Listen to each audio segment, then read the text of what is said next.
Today I'm going to review the TTArtisan 50mm f1.8 Neo, a super budget-friendly lens for full-frame cameras on my Nikon ZF. This lens costs only $89, so what are the trade-offs of such a price? Let's find out. For those of you new to the channel, my name is Andrei Dima. I'm a professional travel photographer and I love reviewing lenses in beautiful locations, so if that is your thing, subscribe. The lens is made from plastic, but it has a metal mount. The metal mount has no rubber gasket and no USB Type-C port. But don't worry, the back cap serves as a dock station, so don't lose it. So, the first thing that is missing on this lens because of the budget is a focus ring. Yep, no focus ring here and no aperture ring. The plastic is of decent quality, making the lens feel sturdy, and that is about it when it comes to build quality. The lens cap fits the lens very well. There is also a lens hood that is made from plastic, nothing special here. The filter size is 52mm, the minimum focus distance is 48 cm, but as always, more on this later. The optical structure is 12 elements in 8 groups, it has 7 aperture blades and the lens weighs around 156 grams, depending on the mount.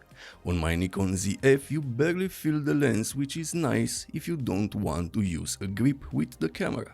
The autofocus for photography is decently fast on my Nikon ZF in both AFC and AFS. I got around 4 missed shots and in AFS some photos were slightly back focused, but that is all.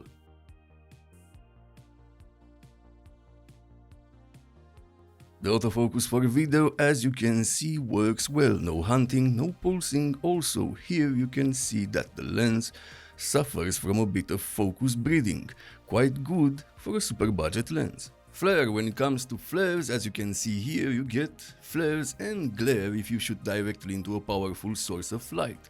The lens hood sadly doesn't help with this.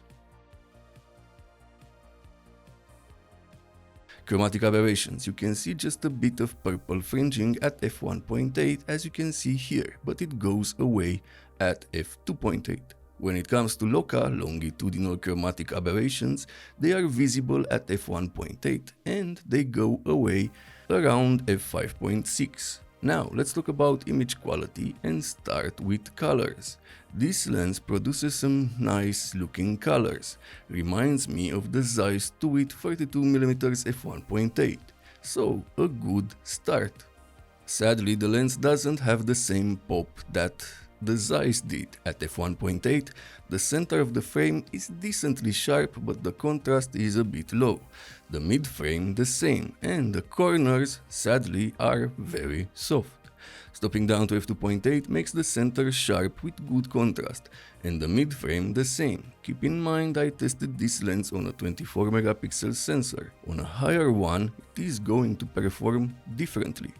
At f4, the center and mid-frame are really sharp with good contrast. The corners look good now, but still a bit softer than the center. To get the best results in the corners, you need to stop down to f5.6. If you stop down to f8 or f11, you get some decent looking sun stars, as you can see in these photos here. Vignetting is also pretty visible at f1.8 and stopping down gradually makes it go away. The image quality at the minimum focus distance is decent at f1.8, but with low contrast, as you can see here. You get the best results at f4.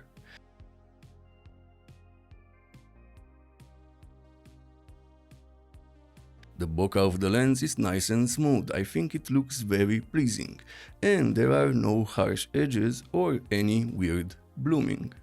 Overall, a decent lens for the price. The image quality at f1.8 is not as bad as it sounds. For street photography I found it to be good and the autofocus is decently fast. I don't like the fact that it doesn't have a focus ring, but I get it, costs. And the best thing about this lens is the size and weight. This can be a good first lens for beginners that are on a really low budget. So if you are looking for a budget 50mm f1.8 lens, I think you should check out the TTArtisan Neo. If this video was helpful, subscribe, like, and use the links in the description to support the channel at no extra cost to you. Thank you for watching, see you next time.